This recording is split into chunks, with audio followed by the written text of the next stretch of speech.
Olá a todos, olá família Sepaco, sejam todos bem-vindos. Está no ar mais um Conexão Sepaco. É o nosso podcast, do Colégio Professor Alice do Carmo Oliveira, que trata sobre educação, sobre os projetos que são desenvolvidos na escola, as atividades realizadas, tudo que acontece na escola você fica sabendo aqui com a gente. E hoje é o primeiro episódio de 2026 e nós começamos esse ano de 2026, o nosso ano letivo, para tratar de um tema que é muito importante. Entre eles está o Laboratório Inteligência de Vida, o LIV, o famoso LIV, onde o Sepaco é pioneiro há 10 anos já, desenvolvendo esse projeto aqui na escola com os alunos em várias turmas, em várias séries. E para falar sobre o LIV e também junto com ele sobre outro tema que está muito presente na atualidade, principalmente na educação, que fala sobre a comunicação não violenta, nós estamos recebendo aqui a Luísa Holanda. A Luísa Holanda, ela é consultora do LIV e ela estava me contando aqui em off que ela participou da implantação do LIV aqui no Sepaco desde o comecinho, desde o nascimento mesmo do LIV. Como eu já falei que o Sepaco é pioneiro, ela também é pioneira com o LIV e o Sepaco aqui com a gente. Então, seja muito bem-vinda, Luísa, prazer recebê-la aqui no nosso podcast, no nosso Conexão Sepaco. E fique à vontade aí para as suas considerações iniciais. Muito obrigada, agradeço o convite, agradeço a ideia aqui da gente fazer essa troca. É muito importante essa conexão com a família, essa escuta sobre o que acontece no LIV, o que é que o programa desenvolve, o que é que a gente oferece, para que os pais tomem conhecimento dessa ferramenta tão importante que tem aqui no Sepaco. É isso aí. Então eu queria começar perguntando para ela, como nós já adiantamos, a Luísa, ela participa do LIV, participou aqui no Sepaco desde o comecinho, desde a sua implantação. Como é que foi a sua trajetória profissional de participar desse momento e o que isso significou para você? Eu sou psicóloga de formação, sou lá de Fortaleza, a minha formação foi na Universidade Federal do Ceará e eu comecei como psicóloga e depois comecei a trabalhar na área educacional, nos sistemas de ensino, e um amigo me apresentou esse material do LIV. Ele falou, isso aqui é muito a sua cara. E aí eu comecei me interessei, consegui entrar para o LIV, para a equipe do LIV de vendas inicialmente. Então a gente fazia essa apresentação desse material, que era algo muito novo na época para as escolas ainda estavam descobrindo sobre a educação socioemocional, era um conteúdo ainda que a gente estava entendendo como é que ia ser aplicado. E o LIV surgiu com essa ideia de transformar essa missão numa prática, num acontecimento com ferramentas pedagógicas. Então, eu achei isso muito interessante, a gente conseguir estar nesse momento, trazer aqui para a escola esse programa para cá. E aí, daí em diante, eu comecei a pesquisar educação socioemocional. E aí eu me desligo do LIV por um tempo, fiz um mestrado pesquisando educação socioemocional. O Sobral, o Ceará, é pioneiro nessa atuação, já com outras parcerias público-privadas. Então eu fui estudar como é que isso acontecia e depois do mestrado finalizado consegui voltar para o time que é de consultoria pedagógica, que faz a formação sobre o material, que faz o acompanhamento, que faz palestra para os pais, esse momento de formação dos professores, que a gente trabalha comunicação não violenta, que a gente trabalha uma formação sobre como lidar com bullying. Então é uma equipe que tem mais a ver também com a minha trajetória e que eu fico muito feliz de participar, porque é algo que eu realmente acredito muito como um diferencial dentro da escola, uma conexão entre a psicologia e a educação que é muito potente. Olha, você falando aí, eu voltei aqui na história há 10 anos atrás, como era a educação de 10 anos atrás e o quanto o socioemocional transformou também essa educação. Quer dizer, e o LIV, ele é partícipe disso, Isso. Ele é um ponto fundamental nessa transformação da educação. Hoje, a própria BNCC, o Plano Nacional de Educação, hoje o Fundeb, ele já abrange todas essas categorias, essas especialidades, Olha o quanto quem plantou a semente há 10 anos atrás está vendo o resultado de hoje. Eu acho que isso é assim, é o principal, é o mais importante, é o quanto de resultado está trazendo, né? O que você poderia dizer em relação a essa questão mesmo de resultados? O que você tem visto ao longo depois de 10 anos? Né? Sim, né, professor? Assim, como o CEPACO ser um pioneiro nesse sentido é muito importante, né, relevante, porque essas discussões elas já vêm acontecendo, na verdade, desde a década de 70 ali na educação, né? Como é que a gente vai pensar esse aluno? O que é que a gente precisa formar nesse aluno? Então, a educação socioemocional, as competências socioemocionais são competências que a gente vai estimular, assim como as outras. A gente vai ter as competências lógico-matemáticas, as linguísticas, que tudo isso é organizado pela BNCC e que a BNCC torna obrigatória a partir de 2020. Então, antes de 2020, a escola já estava com o material que trabalhava esse conteúdo especificamente. E qual é o diferencial, né? Como o LIVE tem uma proposta pedagógica que vai da educação infantil até o médio, nós trabalhamos de acordo com a maturidade emocional de cada um dos alunos em cada segmento. Então, a gente vai estimulando o desenvolvimento socioemocional da criança em cada fase. A gente começa reconhecendo as emoções e o quanto isso é importante. Às vezes, a gente não sabe nomear o que a gente está sentindo. Pergunta, o que você está sentindo agora? E aí você fica assim, né? Não sei, ainda preciso elaborar. E aí a gente estimula a criança ali desde a educação infantil a reconhecer. Quando a gente vai para o Fundamental 1... E autoconhecimento também, né? Desenvolvendo autoconhecimento e autopercepção. Depois que a gente vai para o Fundamental 1, a gente já trabalha inteligência emocional. A partir da teoria do Daniel Goleman, a gente vai desenvolver a inteligência emocional, autoconhecimento, autopercepção, autorregulação, os relacionamentos, que são os pilares para a gente desenvolver essa inteligência emocional. E o quanto isso é importante, né? O que é que eu faço com o que eu estou sentindo? Essa é a pergunta que a gente vai organizar e ajudar os meninos a construírem essa percepção. No Fundamental 2, a gente já vai organizar a questão das habilidades socioemocionais. Então, a gente tem perseverança, pensamento crítico, proatividade, comunicação, colaboração, criatividade, que são ferramentas essenciais para a gente lidar com as questões da vida. E no ensino médio, a gente já pega todo esse arcabouço que a gente fundamentou, isso, já trabalhou, e vai desenvolver o nosso projeto de vida, pensar como é que a gente constrói esse projeto de vida. Então, essa proposta pedagógica é pensada com o objetivo, né, de estimular essas crianças a desenvolver essas competências que são importantes para a vida. Quando a gente está no nosso cotidiano, é muito importante que a gente saiba se comunicar, que a gente saiba lidar com a nossa raiva, com as nossas frustrações. Então, a gente já percebe que as escolas que têm o LIVE, elas já lidam diferente com essas questões no cotidiano. Tanto os professores estão mais abertos à escuta, à comunicação, a ouvir, né, também. Escuta bem qualificada, né? Isso, dentro dessas demandas. E os alunos também já se acostumam a falar. Eles têm o espaço da aula de LIVE como um espaço também para falar essas questões dele, principalmente ali quando a gente vai para o Fundamental 2, né, nas aulas de Círculo da Confiança, onde os alunos podem explorar as temáticas que eles têm mais angústia junto com os professores.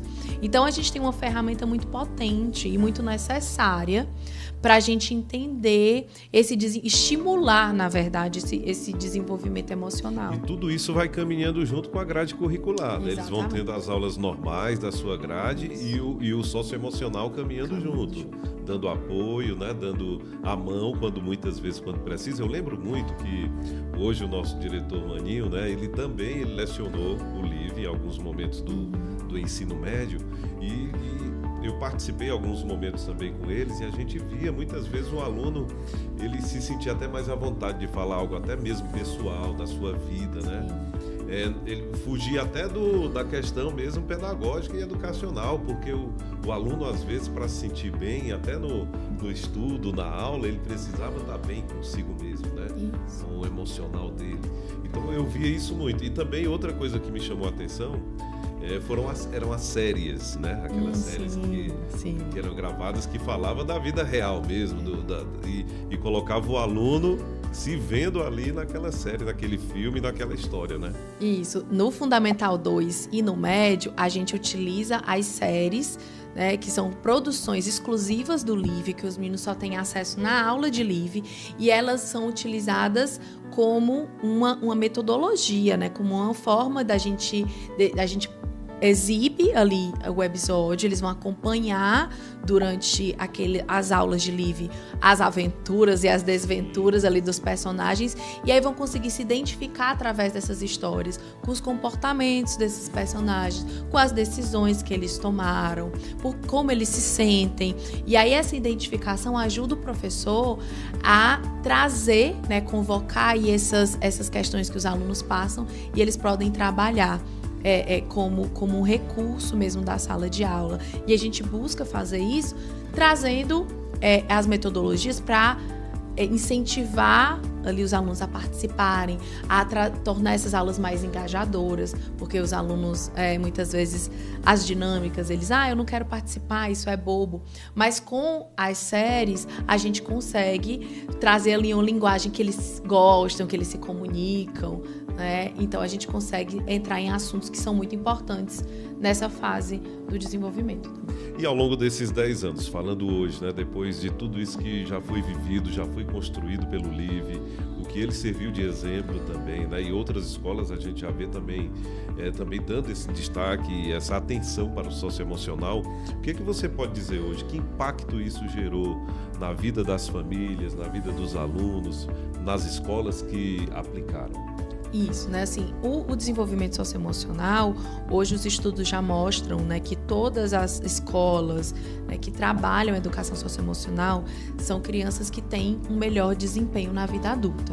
Desempenho, quando a gente vai falar, né, nesses termos, é um gerenciamento melhor, e não em termos de sucesso que às vezes a gente imagina, mas o sucesso tem a ver também com o que a gente se propôs a fazer. Então, eu, né, consigo chegar àquilo que eu me propus a fazer. Então, eu quero ser médico. E aí, conseguir, com o desenvolvimento das minhas habilidades socioemocionais, chegar a esse objetivo. Então, todas as crianças que passam por esse desenvolvimento socioemocional, elas têm uma carreira ali, uma vida adulta mais estável nesse sentido também. E hoje, claro, isso é tema também de Live, né? Isso é tema também de vida. E hoje as escolas hoje estão nesse período do ano, né, de início de ano letivo, estão já nos seus planejamentos para o ano, né? E o tema que o SEPACO tratou hoje, e foi muito bem tratado, muito bem abordado, né, que foi exatamente a comunicação não violenta, né?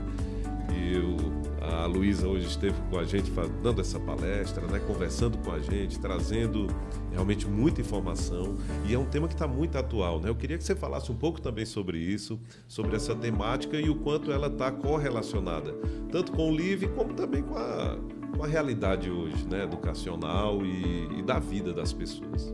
Isso, né? É importante que a gente entenda que quando o Live vem para a escola, a gente vem para atender toda a comunidade escolar. Então, não são só as aulas, né? A gente também faz a formação dos professores, tanto para trabalhar com material, quanto nesses momentos que são formativos, né? E hoje a gente trabalhou comunicação não violenta, que é um dos pilares também do Live, no entendimento que a gente precisa trabalhar também os âmbitos da comunicação.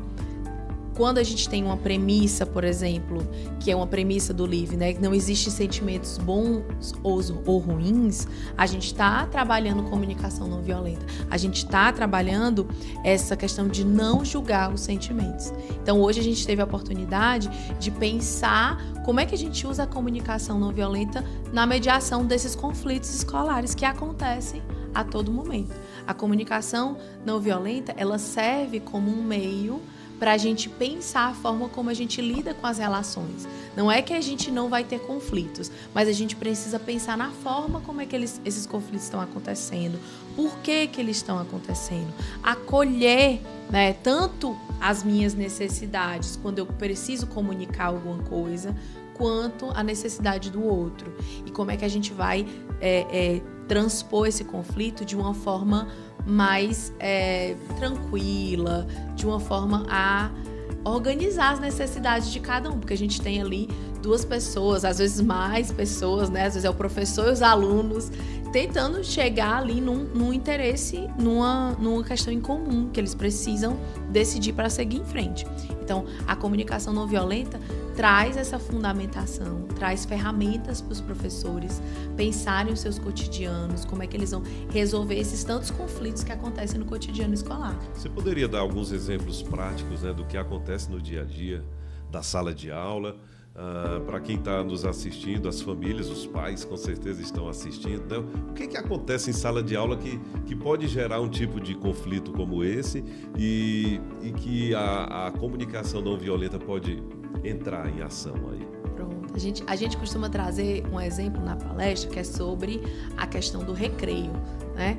Quando os professores saem para o recreio, aliás, quando os alunos saem para o recreio, desculpa, eles voltam muito agitados.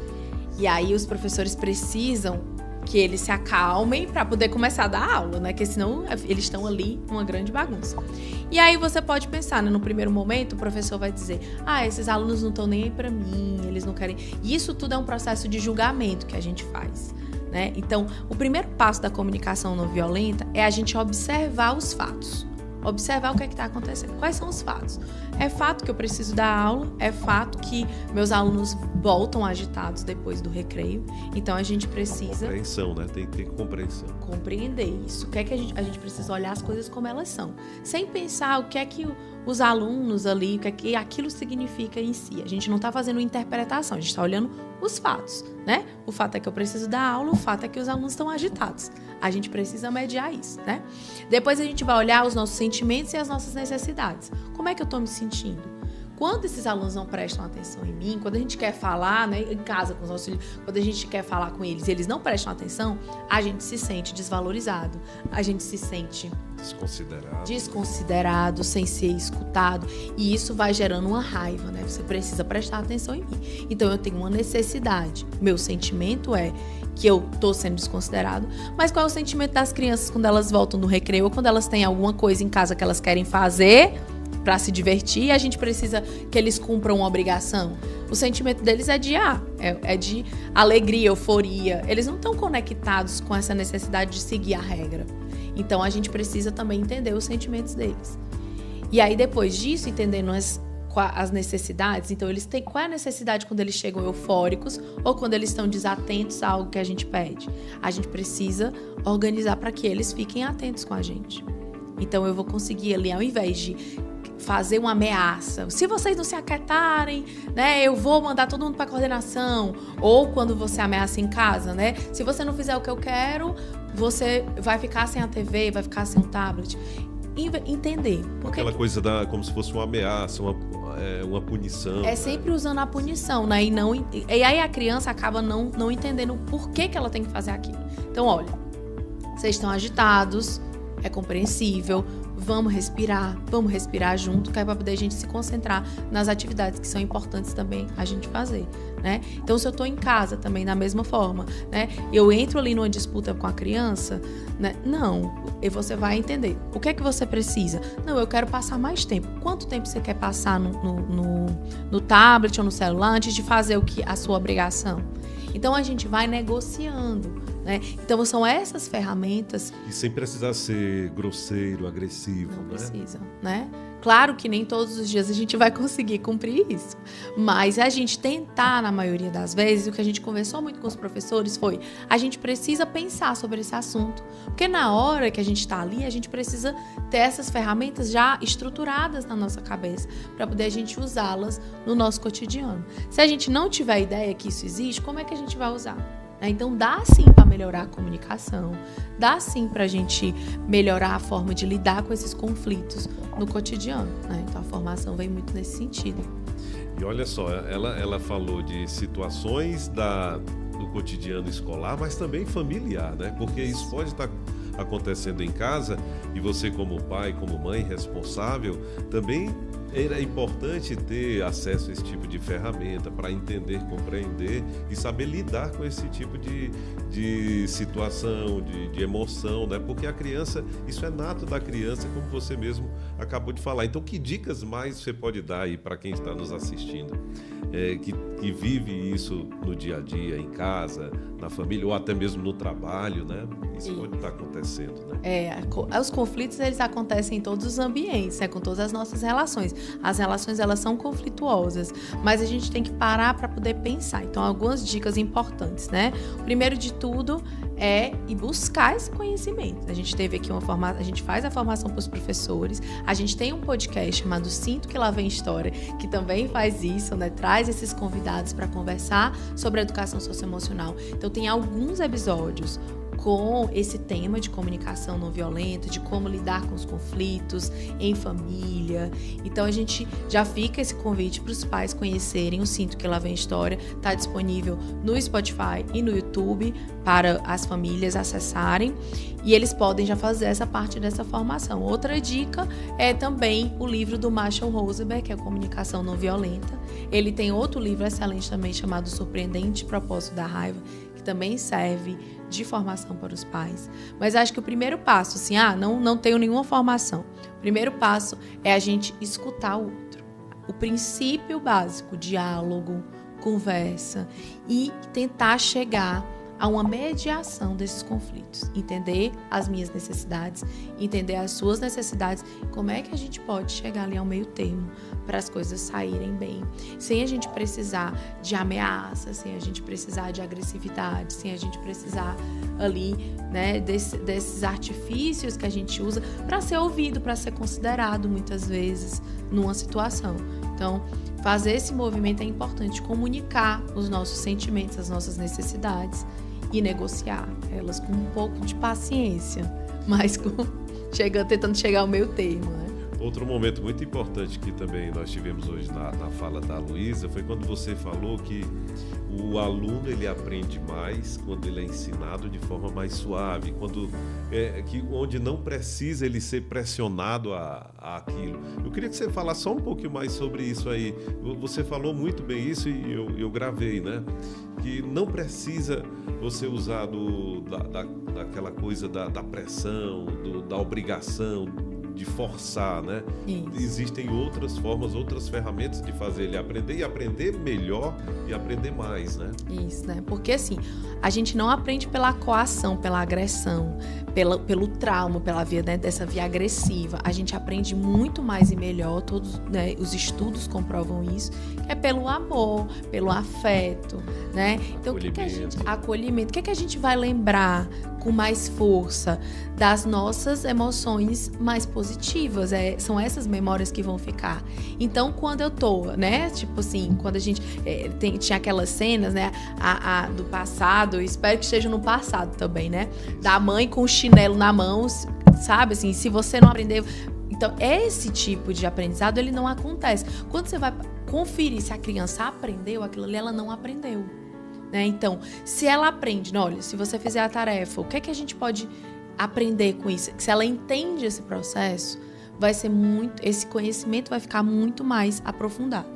E a gente aprende mais quando a gente está sendo acolhido, quando aquilo é divertido, quando aquilo é bom, quando eu entendo, prazeroso, leve, eu vou estar muito mais conectado. Por isso que eles gostam mais dos jogos, por isso que eles gostam mais do parquinho, por isso que eles gostam mais dessas atividades, porque é leve, é prazeroso. E a gente aprende também dessa forma. A gente não aprende, claro que a gente aprende na dor, mas essa dor, ela é difícil da gente acessar.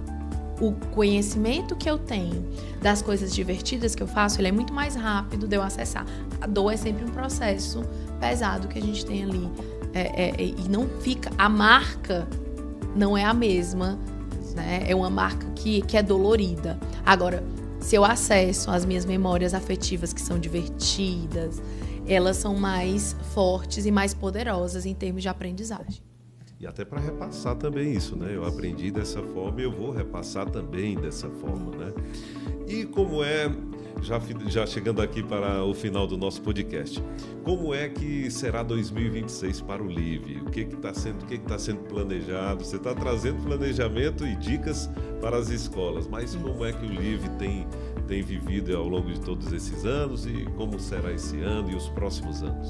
A gente tenta se manter sempre muito antenado com tudo que está acontecendo no cenário educacional, se manter atualizado nas pesquisas, no que tem acontecido.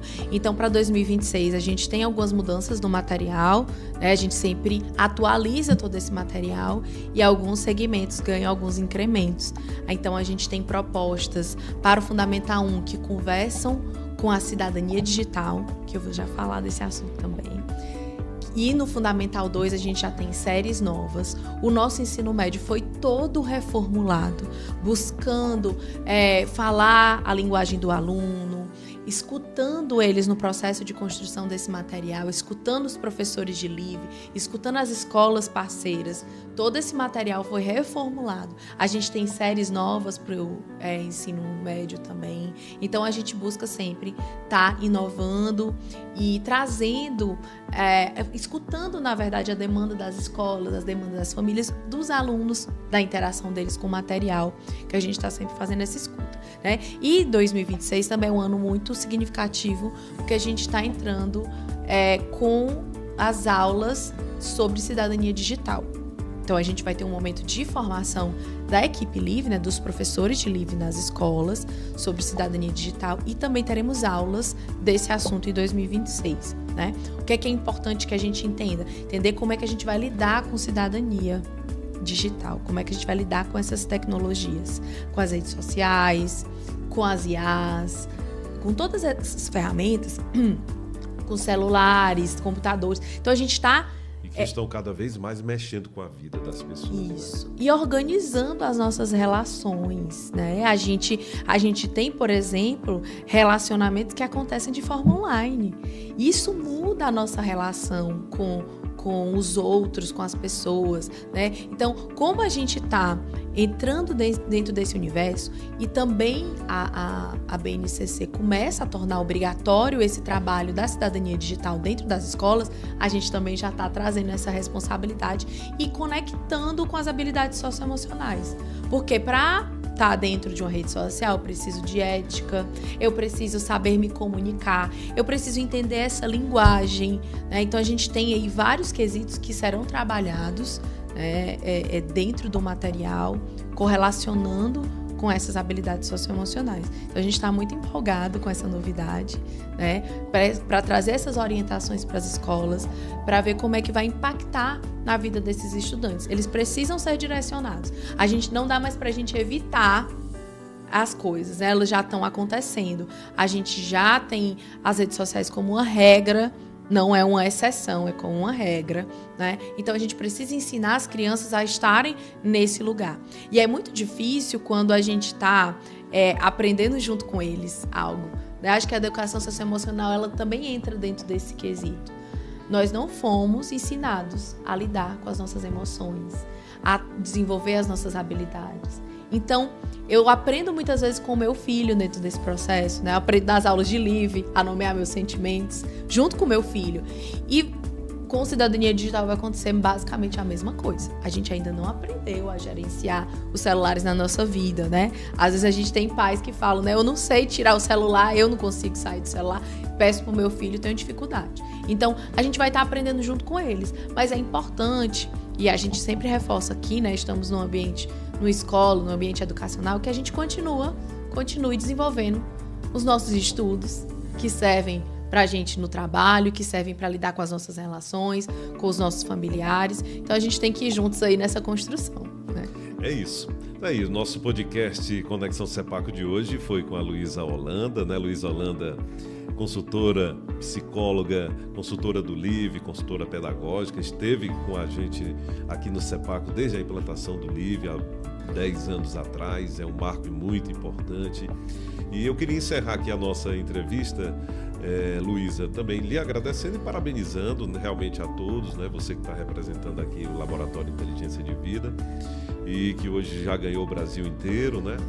Então fique à vontade aí para suas considerações finais. Se quiser acrescentar algo, fale também. E também falar mais um pouco dessa relação com o CEPACO e o que as famílias sepaquianas, todas as nossas famílias, os nossos pais podem ter ainda, esperar ainda do LIVE para os filhos deles. Ótimo, assim, eu queria convidar as famílias a conhecerem mais o LIVE, a participarem, a se integrarem nesse movimento, né? A gente tem muitas tarefinhas que vão para casa, que são convites de participação. A gente tem um material de página da família, a gente tem portfólio de entrega do material, a gente tem momentos aqui na escola que são feitos de formação. Então, toda essa parceria, ela vem acontecendo e ela precisa da família para acontecer. A educação socioemocional, ela não se desenvolve só na escola, precisa dessa parceria com a família. Então, meu convite é que vocês também usem essa ferramenta, né? Essa ferramenta está aqui na escola para ajudar a educação, para fomentar a educação das crianças, né? Dos filhos de vocês. Então, utilizem, né? Peçam, busquem aqui, mas acima de tudo no cotidiano participem dessas atividades. A gente tem jogos que vão para a família no Fundamental 2, joguem com os meninos, os jogos que vão para as famílias. Então, a gente tem ferramentas que são muito úteis e muito interessantes para desenvolver a educação socioemocional, né? E eu acho que o que é esperado do LIVE para 2026, eu acho que é esse desenvolvimento com relação à cidadania digital, mas também nossa intenção sempre é estar em contato com as necessidades das famílias, dos professores, da escola, e a gente está sempre buscando ouvi-los. Então, tragam também essa questão aqui de volta, que a gente está como parceiros nessa missão, que é uma missão difícil, mas não é impossível. Eu costumo dizer assim, que eu não falo de coisa fácil, mas eu falo de coisas possíveis, né? Então, a gente consegue, sim, desenvolver a educação socioemocional, a gente consegue, sim, desenvolver as nossas habilidades socioemocionais. Mesmo nós mais velhos, a gente consegue parar ali um pouquinho e desenvolver. Claro que com mais dificuldade. Quando você é estimulado desde criança, você tem uma vantagem. Mas a gente também consegue, como adulto, buscar essas questões. Então, o meu convite é para as famílias nesse sentido. Aprenderem com os filhos o processo da educação socioemocional.